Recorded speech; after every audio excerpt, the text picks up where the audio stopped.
What's the goal of writing a song? Why would somebody write a song? Money and chicks. No. Well, That was originally the goal. throughout the eras. Excuse me. There's a couple different reasons. One, to have melody, rhythms, and beat, popular music, and then if you go places like '80s, it's to shred, Right. showcase your talent on drums, talent on the vocals, high notes, shred guitar. Yeah. And that's all great. Then it But gets more poetic when you get into the 90s, right?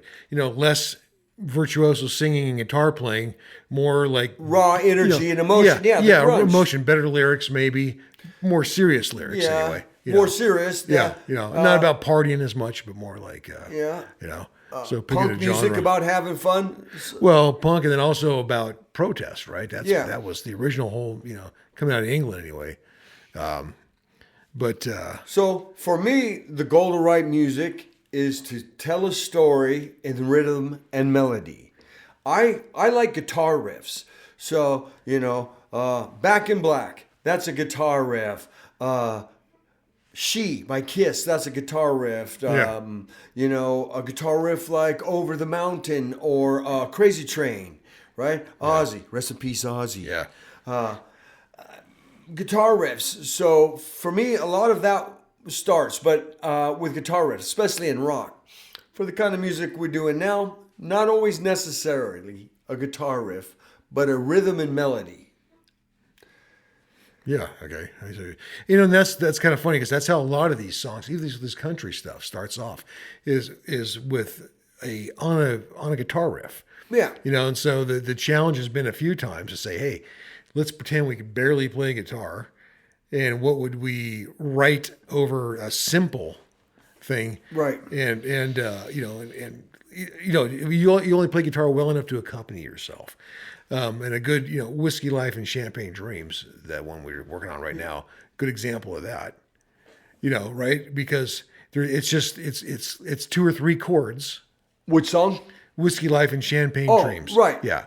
Yeah, a All good right. example The of only that. song with Jerry, I helped Jerry write the music instead of him helping me. So Well, we got together and just said, hey, let's do this. He right wrote now. the music, man. I was just there to witness it and nod my head when he had something good.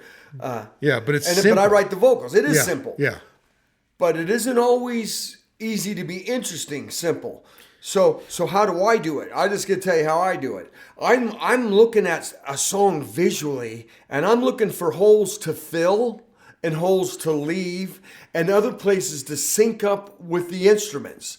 So I mostly look to separate. I'm not looking to stack one repeating rhythm from the guitar on with the vocals, although I may sink in with some of that. My thing is now, how do I create a backbeat or emphasize the downbeat as a singer once I got a guitar riff? So, and I've always said this. I mean, I only realized this more recently, but to write a good song that everyone will like is the hardest thing in the world. So, I mean, it could be, if it's just the easiest, with most commercial stuff, it's like, oh, that's commercial crap or whatever. But try writing those songs.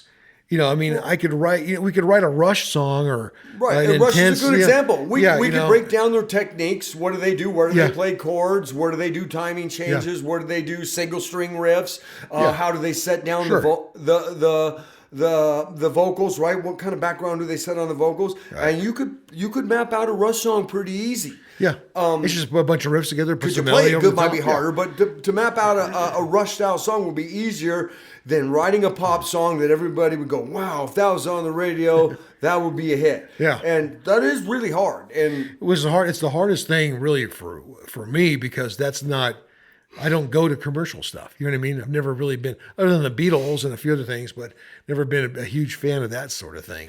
So we it's came like, from an era of individual musicians. You said the name Jimmy Page, Geddy Lee, Eddie Van Halen. They took music and stepped out in front of it.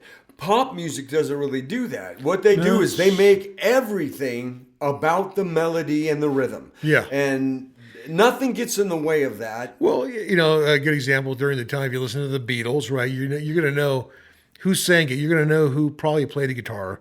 It's going to be George, probably played the lead guitar. Right. Listen to the Monkees, which was a formulated pop group you know? Right. And it's like, who played what? You have no idea. You know, you have to go back and look at the session records. You know, maybe Glenn Campbell played on it. Yeah.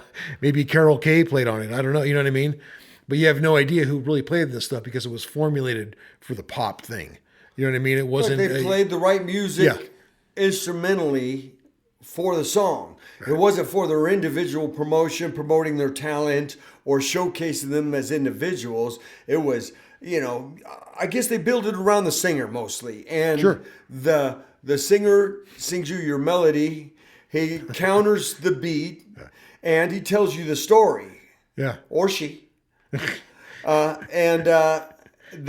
the singer's job, right? Is to sell all that stuff, and the music is there to back up the singer in pop writing. Right. In a band like Pantera, there's breakdowns and places where the music takes over. The singer's not even there. Right. And that's a whole different style of music. Yeah. And that's fun to write too. Sure. Easier. More obvious places to write. Yeah. A pop song has to complete. It's got to be complete. Start right, end right, and all the middle has to be tight. Yeah, that's right. You know, it's got to be, there can't be any waste. You know what I mean? There can't be any extra riffs, any long intros. You got to get right to the point. It's got to be like a sellable thing that everybody's going to want to hear, or it's memorable. A good pop song will catch everybody. It'll cross genres. You could be driving your car and only a metal fan. I mean, there's certain songs that come on that will not go out of your head, and you'll secretly like them. Yeah. And because pop is appealing, the fundamental part of music is rhythm and melody. Could even Everything be the else Carpenters. is just extra. We got a pop song coming out. She Likes the Light On. That's right. That's right. That's a good one. It's going to be good. That's good. And then, that one's good. And that's kind of a pop country song. But this other one, Whiskey, Life, and Champagne Dreams, that's like stock kind of country. Yeah, pop. It's got a great but it's just, title you would think somebody has already done more than once. Yeah, well, the arrangement for sure. And I do have Whiskey, Life, and Champagne Dreams, only I've given up on all my dreams. And I'm just stuck in the whiskey life. I hate when that happens. Yeah. Okay, so want me to just give me one more pointer as a songwriter? Yes. You're a great guitar player, and you got a great riff, and everybody's jamming. How do you showcase the singer? That's the trick. Can the instrument players, if they're the ones writing the song, put the singer in the right space? It's like a painting. If me and you were going to paint a painting together, and you gave me the scene. First, you told me I want a valley in the snow with those warm yellow lights that look like Christmas, make you want to drink cocoa. Okay, and then how you set that painting up matters. The ingredients could all be the same. If you crunch them all together, it's not going to look good. Right. So you want to set it up. Maybe you have the moonlight in the background. It's arranging, right? Yeah. So to put the singer in the right place, you got to have a good canvas, a good background that gives the singer room to do their thing. Yeah. And that's not always easy to do. No, and it's really not hard, always the same thing, the guitar player, the great riff. You have to plane it up a little, simplify it. You got the more complicated riff. It's a hard rock song. And it come time for the vocals, it's got to sit. It's got to sit in a space. Yeah, a good producer coming in there and saying, who's outside of the band saying, great riff, great drum beat. The bass part is phenomenal. But what about the vocals? Why can't we focus on that? And they'll start chopping things up. And you have to change what the band's doing and simplify, reduce the amount of notes you're playing, and leave not simplify, space. But simplify. And leave space. And most importantly, turn down the bass. Yeah.